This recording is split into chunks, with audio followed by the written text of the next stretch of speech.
Hey guys, if you're thinking about buying or selling a business, you probably heard about something called LOI, that is letter of intent. And if you're a business owner selling a business, you probably already came across this term. Maybe you received an LOI and you're excited and you're not sure what to do next. Or maybe you are a buyer and your banker or broker told you that you need to submit an LOI if you want to move forward with the deal. But here's the question: do you actually need one? If so, what is the real purpose of a LOI and how you should treat it while navigating a deal? Let me quickly introduce myself. My name is Anish and I'm an M&A strategist and a business owner. I have bought and sold companies myself, so I know what is it like being on both sides of the table. These days, I help business owners and buyers with M&A strategy, whether it is selling a company or acquiring others to grow their portfolio. So let's break it down.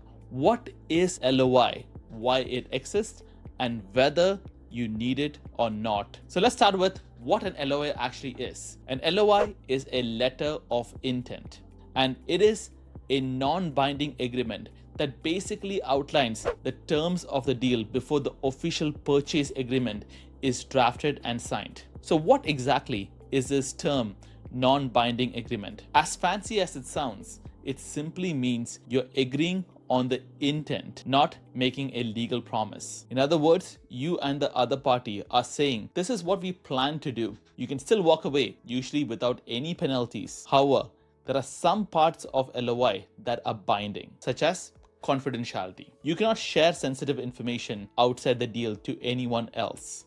Exclusivity, that means a no-shop clause.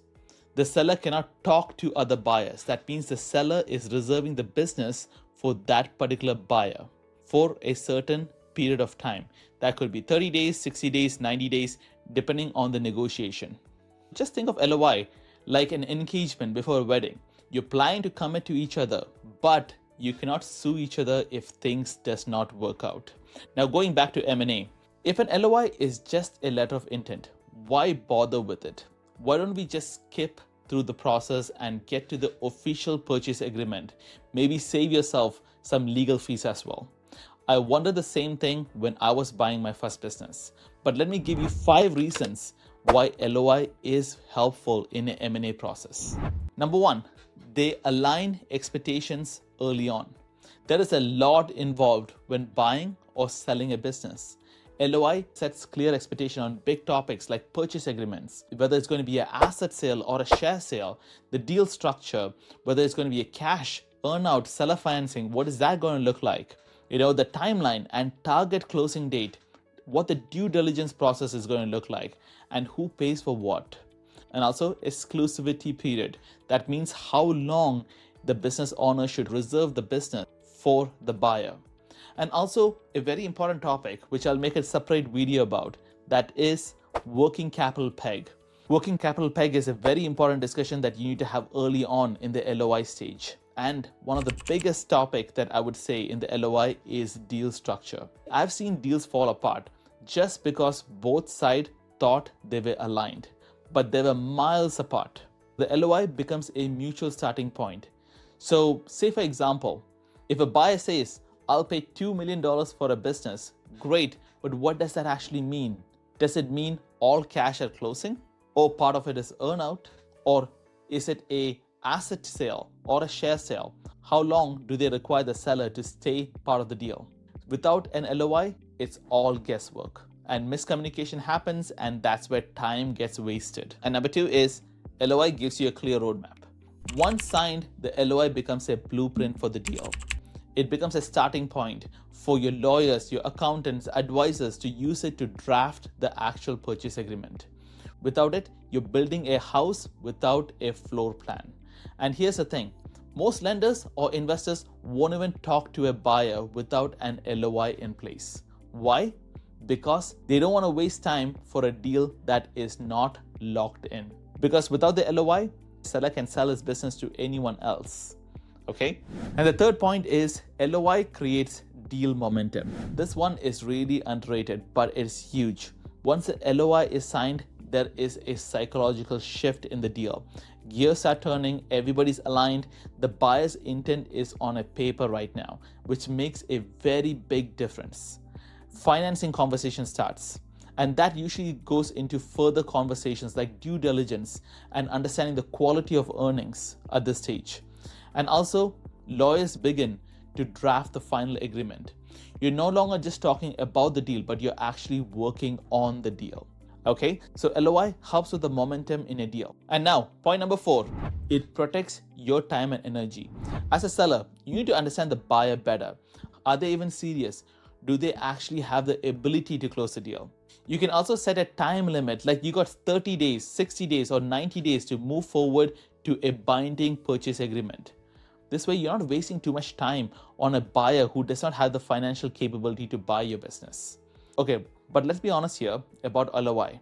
There is a truth about LOI that most people don't say, because LOI does not guarantee that the buyer is legit. It does not guarantee if the buyer has the financial capacity to buy your business. I had a buyer submit an LOI for a $4.5 million company with zero money in the bank. And he didn't even know how to raise capital. He didn't have a plan, nothing. He just went ahead and submit the LOI. So LOI does not mean that you're filtering tire kickers from serious buyers. But submitting the LOI usually shows some level of seriousness. So you cannot take the LOI for granted, because anything can happen after they submit the LOI. They can walk away from the deal. But submitting a LOI usually shows some level of seriousness. So I would advise sellers not to just pick the first LOI that they get on the table. So be picky with the buyer that you choose. And also do some checks to understand that if they can even financially afford your business, or are they even capable to close the deal. Okay, so LOI is a good starting point, but it does not guarantee that they are a serious buyer. Now, there's a question that I get asked all the time. Do you always need an LOI? And the truth is, not necessarily.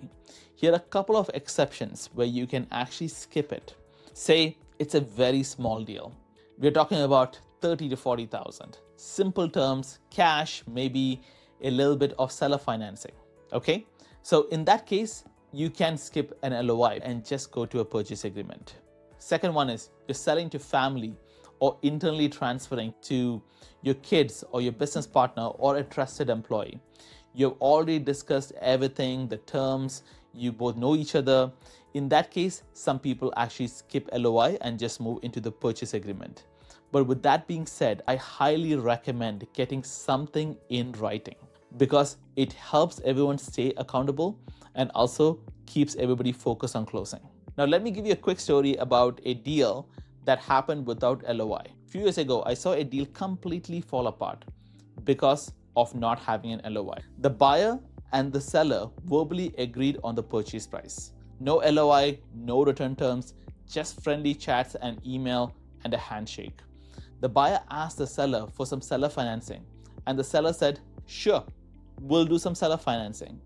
But as things went further and due diligence happened, the buyer assumed that the entire deal would be seller financed. By the time the final offer came in, the seller was absolutely shocked.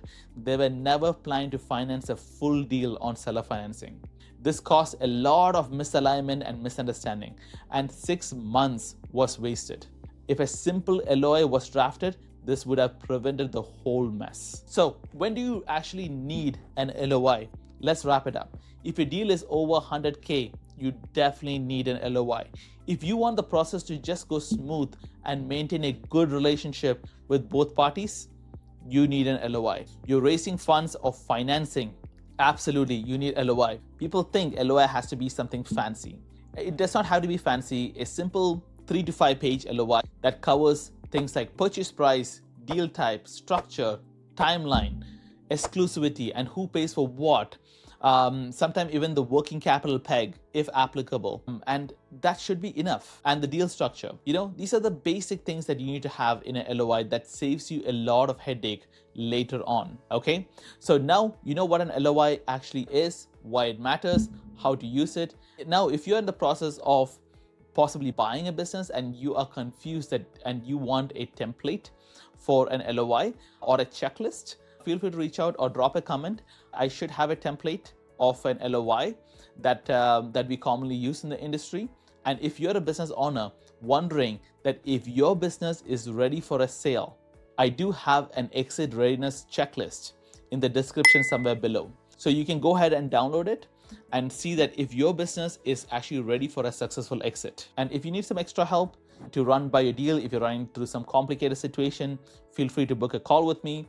And if you like videos like this, where we talk about M&A and how to buy business and sell business, feel free to follow my channel, and I will see you in the next video.